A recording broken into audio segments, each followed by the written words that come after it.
Hello दोस्तों, मैं सुधीर कुमार। दोस्तों 67 बीपीएससी एंड सीडीपीओ एंड जो भी बीपीएससी का एग्जामिनेशन हो रहा है दोस्तों, या यूपीपीएससी उनके लिए जो डेली पेपर एनालिसिस जो होता है बहुत ही महत्वपूर्ण होता है दोस्तों। इससे आपकी पीटी और मेंस और इंटरव्यू सभी प्रकार के जो समग्र तैयारियां हैं होती है और निश्चित रूप से है जो आपके लिए बहुत ही महत्वपूर्ण होगा।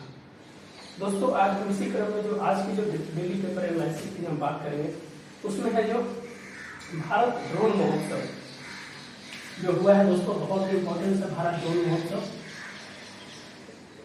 भारत ड्रोन महोत्सव बहुत ही इंपॉर्टेंट टॉपिक है दोस्तों, जरूर है इसको देखने का प्रयास कीजिएगा। भारत ड्रोन महोत्सव दोस्तों, ड्रोन का विकास के बारे में जो हम बात करेंगे और किस प्रकार से जो ड्रोन का विकास हुआ, आज कितना इंपॉर्टेंस है और किन किन क्षेत्रों में इसकी क्या क्या भूमिका है, वो है जो आपको देखने को मिलेगा। सबसे पहले दोस्तों है जो पीटी पॉइंट ऑफ व्यू से अगर हम बात करें तो भारतीय ड्रोन महोत्सव हुआ है दोस्तों, है जो नई दिल्ली के प्रगति मैदान में हुआ है। कहाँ हुआ है? नई दिल्ली के प्रगति मैदान में। ये है जो आपका पीटी पॉइंट ऑफ व्यू से, ये है जो 2 दिवसीय चला है दोस्तों। कब? 2 दिवसीय है जो चला है। तो है जो क्वेश्चन है जो पूछ लेगा दोस्तों, भारत में ड्रोन का क्या महत्व है। भारत 140 करोड़ आबादी वाला देश है। भारत में अनगिनत अगर बात करें दोस्तों तो गरीबी की परसेंटेज भी ज्यादा है, फूड सिक्योरिटी की भी समस्या है, अस्पतालों की भी समस्या है। तो निश्चित रूप से इस सभी चीजों को सुशासन के क्षेत्र में, विकास की प्रगति में एंड सेवा के क्षेत्र में एंड जन कल्याण के क्षेत्र में काम करने के लिए ड्रोन है जो बहुत ही महत्वपूर्ण है दोस्तों। और किस प्रकार से है जो दोस्तों है जो तकनीक है जो लोगों की निर्भरता को तो बढ़ाया है, लेकिन उसकी रोजगार के लिए जो संकट डाला है। तो इसके दोनों पक्ष है। और लेकिन कहा जाता है कि कोई भी तकनीक आती है तो दोनों पक्षों को लेकर आती है, या तो सकारात्मक या नकारात्मक। तो निश्चित रूप से जो ड्रोन की जो भूमिका है वो बहुत ही महत्वपूर्ण है। तो दोस्तों पीटी पॉइंट ऑफ व्यू से हमने बता दिया कि नई दिल्ली में है जो 2 दिवसीय है जो ड्रोन महोत्सव है जो हुआ है। कुछ अगर ड्रोन के अगर इतिहास के बारे में अगर हम बात करें दोस्तों, कि ड्रोन का इतिहास क्या है, तो ये दोस्तों सबसे पहले जो ड्रोन की अगर बात किया जाए तो 18वीं शताब्दी में ऑस्ट्रेलिया में जब वेनिस पर बमों से भरे गुब्बारे को जब हमला किया गया था। कब? 18वीं शताब्दी। कब है? 18वीं शताब्दी दोस्तों। 18वीं शताब्दी किसको कहा जाता है? 1700 से 1800 के बीच वाला जो काल होता है उसको 18वीं शताब्दी कहा जाता है। इस शताब्दी में ऑस्ट्रेलिया पर जब हमला हुआ था तो उस समय है जो दोस्तों ने जो गुब्बारे से भरा हुआ बम को उस समय यूज किया गया था, उस समय है जो कहा गया था कि ये है जो ड्रोन हमला है। तो निश्चित रूप से जो वहीं से है जो इसकी कंसेप्ट है जो आगे बढ़ती है। फिर अगर बात किया जाए आधुनिक ड्रोन की, अगर बात किया जाए दोस्तों, अगर आधुनिक ड्रोन की अगर बात किया जाए तो 1912 और 13 में है जो आधुनिक ड्रोन की बात किया जाए तो उस समय जो दोस्तों बाल्कन युद्ध के समय जो दोस्तों है जो इसका प्रयोग किया गया था। बाल्कन युद्ध, यह जो ध्यान रखिएगा। तो कुछ इतिहास के बारे में नियम जानने का है जो प्रयास करेंगे।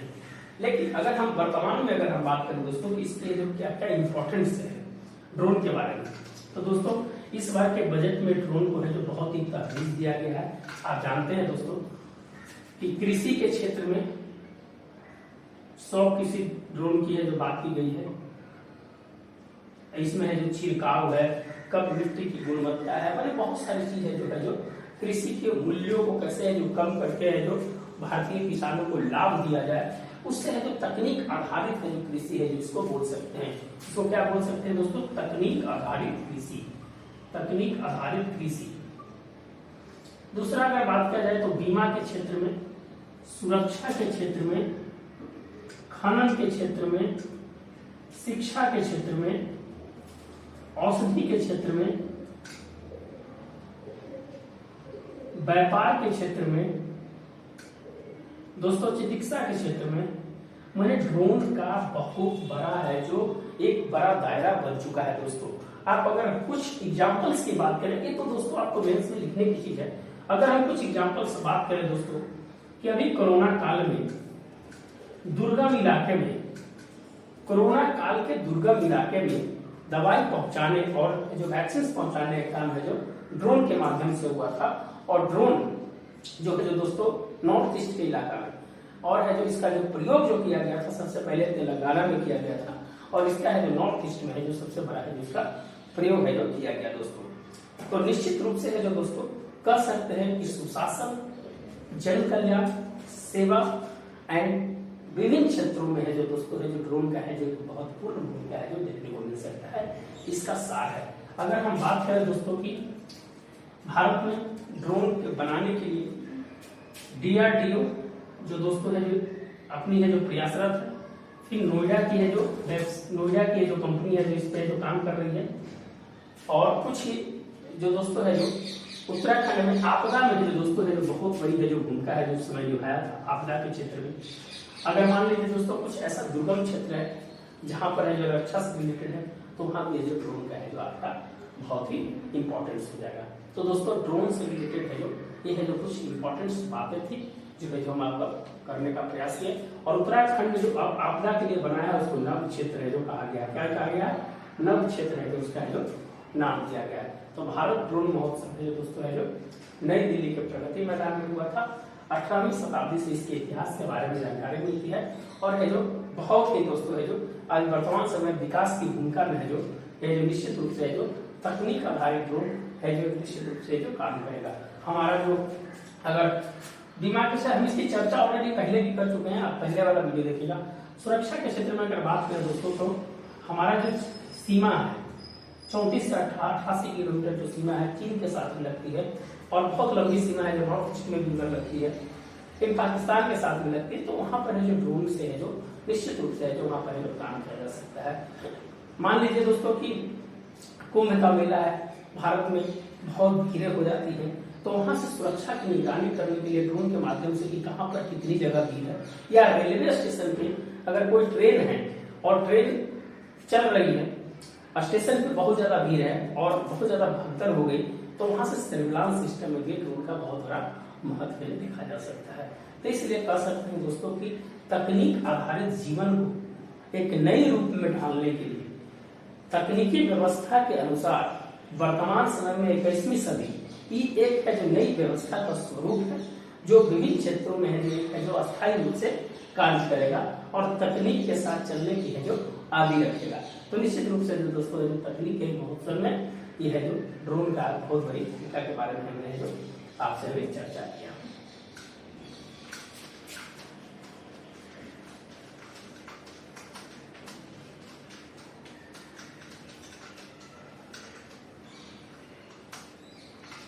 आगे हम बढ़ते हैं दोस्तों जो इम्पोर्टेंट पार्ट्स हैं आज के जो हम जो आपसे दुनिया की सबसे तेज गति से बढ़ी है जो भारतीय इकोनॉमी। दोस्तों जो भारतीय इकोनॉमी है इंडियन इकोनॉमी है जो दोस्तों बहुत ही तेज गति से है जो भागी है। 2021-22 में है जो 8.7% की दर से है जो बढ़ी है जीडीपी। 2021-22 में है जो दोस्तों 8.7% से जो जीडीपी में जो ग्रोथ है जो हुआ है। यह है जो दोस्तों कोरोना काल के बाद सभी अनुमान लगा रहे थे कि स्थिति है जो खराब होगी, लेकिन है जो एक सकारात्मक भूमिका में देखने के लिए मिल सकता है। अगर बात करें दोस्तों कि अभी कुछ इकोनॉमी के इंपॉर्टेंस अगर निर्यात की अगर बात करें तो दोस्तों है जो सेवा क्षेत्र में है जो रिकॉर्ड तो 250 अरब डॉलर का है जो निर्यात क्षेत्र में है जो यहाँ पर सेवा क्षेत्र में है जो काम किया है, और टोटल अगर मिला के दोस्तों है जो 693.35 अरब डॉलर का है जो निर्यात है जो रिकॉर्ड जो हमारा 650 अरब डॉलर था उसको भी है जो दोस्तों है जो पार कर दिया है। कृषि निर्यात जो है जो दोस्तों हमारा है ऑलरेडी 17 से 16% है। तो निश्चित रूप से दोस्तों इकोनॉमी की जो स्थिति है IMF वर्ल्ड बैंक ने सभी ने बोला है कि भारत की अर्थव्यवस्था है जो निश्चित रूप से अभी है जो भारत में विश्व की है जो सबसे बड़ी व्यवस्था और बड़ी तेजी से चलने वाली अर्थव्यवस्था है जो है। आप है जो IMF का डेटा देख लीजिए, वर्ल्ड बैंक का डेटा देख लीजिए, RBI के जो फिंच है उसका डेटा है जो देख लीजिए, मूडीज का डेटा देख लीजिए। तो निश्चित रूप से सभी ने है जो भारतीय अर्थव्यवस्था को जो एक नई ऊंचाइयों पर जाने के लिए है जो अनुमान है जो लगाया है। तो निश्चित रूप से दोस्तों है जो कर सकते हैं कि हमारा जो स्थिति है वो है जो वर्तमान समय में है जो सभी देशों से है जो अच्छा है। और इस समय में जिस समय जो कोरोना काल और रूस और यूक्रेन का कोरोना काल और रूस यूक्रेन युद्ध में है जो दोस्तों है जो हमारा है जो स्थिति है जो इस प्रकार से है। तो हमारी है जो विदेश नीति, आर्थिक नीति, सामरिक नीति और सभी नीति के चलते हैं जो कहीं ना कहीं जो हमारी इकोनॉमी है जो एक नई अर्थव्यवस्था की ओर जो आगे बढ़ रही है। तो कुछ इसमें इंपॉर्टेंस है। मुख्य आर्थिक सलाहकार जो पीटी पॉइंट ऑफ व्यू से है दोस्तों क्या होगा इसमें, जो मुख्य आर्थिक सलाहकार है जो कौन है, मुख्य आर्थिक सलाहकार कौन है, क्वेश्चन पूछ सकता है। तो दोस्तों आप जानते हैं कि बी अनंत नागेश्वरम है। कौन है? बी अनंत नागेश्वरम यह है जो ध्यान रखिएगा। पीटी पॉइंट ऑफ व्यू से क्वेश्चन है जो इसमें जो पूछ देगा दोस्तों। जो वृद्धि हुई है पिछले वर्ष के मुकाबले में, जो वृद्धि हुई है उसमें जो क्वेश्चन पीटी में पूछते हैं तो कृषि एवं संवर्धित क्षेत्रों में जो है सेक्टर में 3% की वृद्धि हुई है। कृषि में 3% की जो वृद्धि है जो आती गई है। तो निश्चित रूप से जो बहुत इंपॉर्टेंट है दोस्तों, मैन्युफैक्चरिंग में 9.9%, विनिर्माण में 9.9%। ये क्वेश्चन है जो कभी कभी जो पूछ देता है, इसीलिए जो दोस्तों है जो निश्चित रूप से इसको बताने का है जो प्रयास किया।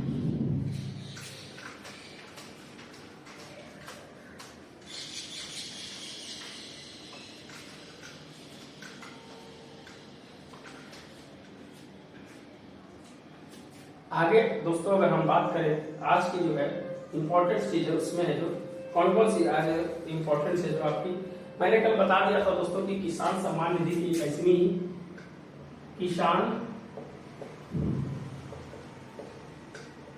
सम्मान निधि की जो है 21वीं किस्त है जो जारी हो गई है दोस्तों। आप है जो ध्यान रखिएगा, इसमें जो कभी कभी जो क्वेश्चन में जो पूछ दिया जाता है कि किसान सम्मान निधि की है जो 21वीं किस्त है जो जारी कर दी गई है। और दोस्तों इसमें है जो टोटल है जो 21,000 करोड़ रुपए जो जारी किया है। कभी पूछ देता है दोस्तों 21,000 करोड़ रुपया है जो जारी किया गया है। और कितनी किस्त है? 11वीं किस्त है। किसान सम्मान निधि का 2019 में जो चालू किया गया था।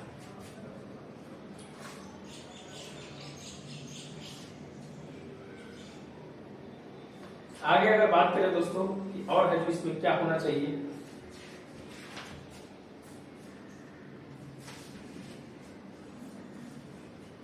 हमने भारत पाक सिंधु जल समझौता पहले मैंने 2 दिन लगातार चर्चा किया। 118वीं बैठक है, उसकी चर्चा करने की कोई जरूरत नहीं है दोस्तों।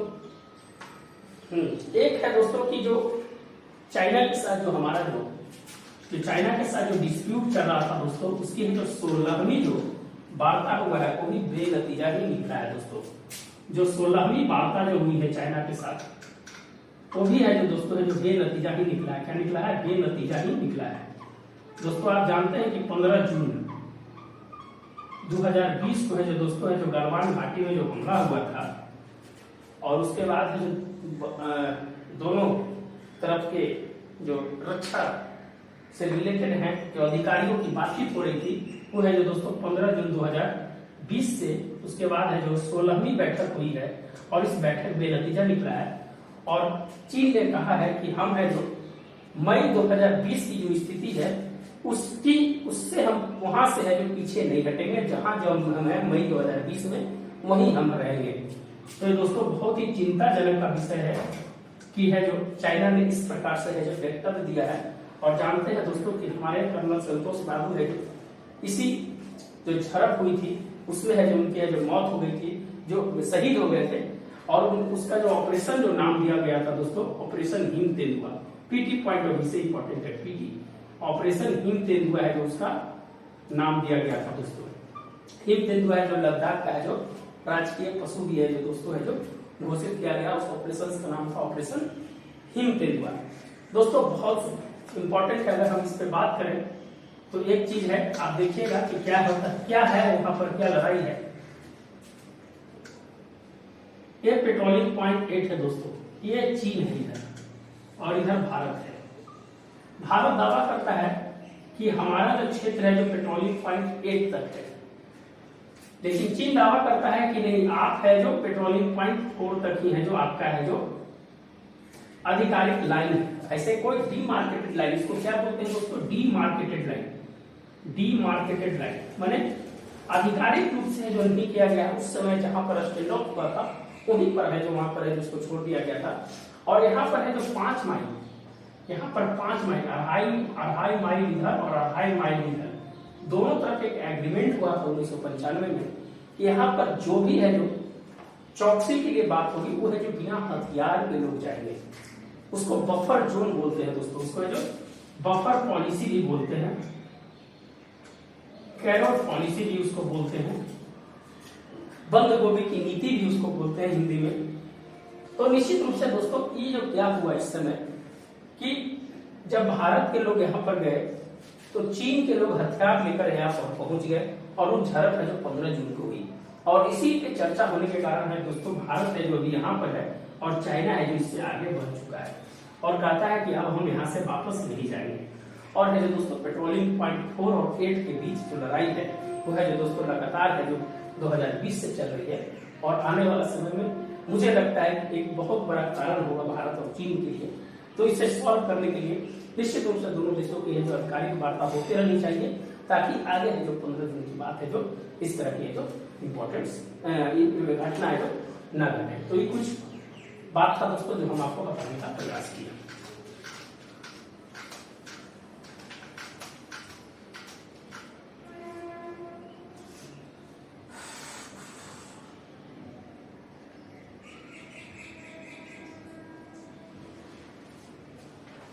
और इम्पोर्टेंस जो रहेगा दोस्तों जरूर हम बताएंगे,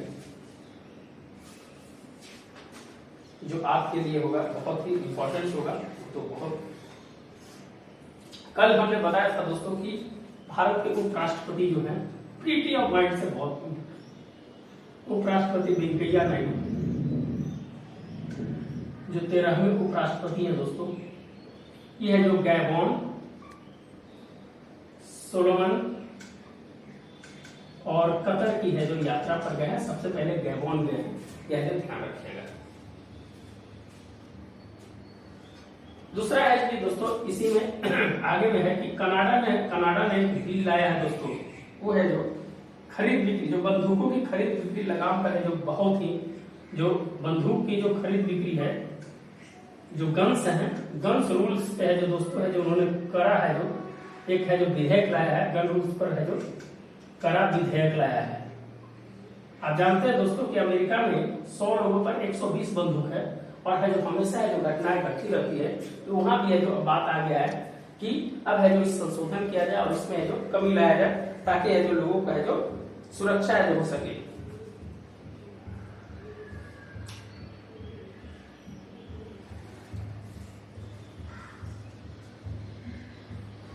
श्रीलंका के बारे में आप जानते हैं दोस्तों कि श्रीलंका के जो प्रधानमंत्री हैं यूनाइटेड नेशनल पार्टी से हैं, यूनाइटेड नेशनल पार्टी से हैं रानिल विक्रम सिंघे। उन्होंने दोस्तों है जो वहां है जो बैक टैक्स है जो 8 से बढ़ाकर है जो 12% कर दिया है। और श्रीलंका के बारे में जानते हैं दोस्तों 1948 में श्रीलंका है जो आजाद हुआ था। श्रीलंका की बड़ी नदी है महाबली नदी, आप जानते हैं उसके बारे में, महाबली नदी है श्रीलंका की है। सुनिए कि आज इंपॉर्टेंट जो चीजें थी जो मैंने बता दिया। श्रीलंका की जो सबसे बड़ी नदी है जो महाबली नदी है और निश्चित रूप से जो दोस्तों है जो श्रीलंका की वर्तमान स्थिति है जो खराब है और भारत ने पहली पड़ोस की नीति से जो उन्होंने जो काम करने का है जो प्रयास किया है उसके साथ। तो आज की जो इंपॉर्टेंस में कुछ 2-3 पॉइंट्स और रह गए दोस्तों, उसको है जो हम बता के हम वीडियो को खत्म करेंगे और आपसे अनुरोध करेंगे कि निश्चित रूप से जो लाइक सब्सक्राइब है जो जरूर करें। ओटीटी कंटेंट सीमा पर शुल्क लगाने के पक्ष में है दोस्तों। OTT over the top, over the top, over the top जो है दोस्तों है जो ये है जो ओटीटी प्लेटफॉर्म है। ओटीटी जो प्लेटफॉर्म है दोस्तों ओवर टॉप द टोटल इसे बोलते हैं, ऐसे शॉर्ट में हमने वो बता दिया था। ओवर टॉप द टोटल जो है इसमें जो है दोस्तों है जो भारत सरकार जो बोली है कि 50% है जो टैक्सेस की है जो इसमें है जो बात करने की बात की है कि मिनिमम है जो दोस्तों इसमें है जो नुकसान हो रहा है उस पे है जो 50% के आसपास जो टैक्सेस है वो टैक्सेस बहुत सारे ऐड है पहले से और टैक्सेस टोटल 50% करेगा और रुपये में कहता है कि $50 करोड़ का है जो नुकसान हो रहा है। वो 50% जो बोले थे दोस्तों उसमें बहुत सारी चीज है जो उसको मिलाकर है, कहीं ना कहीं हमको लग रहा है कि ये पेपर वाला को मिस्टेक है कि 50% नहीं होना चाहिए, क्या कि टैक्सेस इतना ज्यादा नहीं होता है। तो मुझे थोड़ा सा इस पे डाउट है, थोड़ा सा इसको चेक कर लेंगे। लेकिन रुपये में $50 करोड़ नुकसान के बारे में जो दोस्तों है जो बताया है, इसीलिए जो भारत सरकार है जो इसके ऊपर जो टैक्स लगाने की जो बात कर रही है। हाँ, एक बहुत इंपॉर्टेंट क्वेश्चन है कि भारतीय डाक जो है दोस्तों, भारतीय डाक जो है पहली बार ड्रोन के माध्यम से जो पत्राचार की व्यवस्था की है, पत्राचार की जो व्यवस्था की है वो कहाँ किया है? गुजरात में। कहाँ किया है? गुजरात में। ध्यान रखिएगा, पहली बार भारतीय डाक ड्रोन के माध्यम से पत्राचार की व्यवस्था की है और 46 किलोमीटर है जो आधे घंटे में, हाफ आवर में ड्रोन के माध्यम से पहुंचाकर वापस लौटा है। और है दोस्तों, बिहार के बक्सर और समस्तीपुर में तेल भंडार मिलने के संकेत है। कहाँ? बक्सर एंड भागलपुर दोनों जगह है जो दोस्तों है जो गंगा नदी है जो गुजरती है, बक्सर से ही करती है और भागलपुर में 97 किलोमीटर होते हुए जो निकल जाती है। बोला गया है कि बक्सर में 302 वर्ग किलोमीटर और भागलपुर में है जो 80 वर्ग किलोमीटर है जो तेल के भंडार मिलने के जो संभावना है जो जताई है।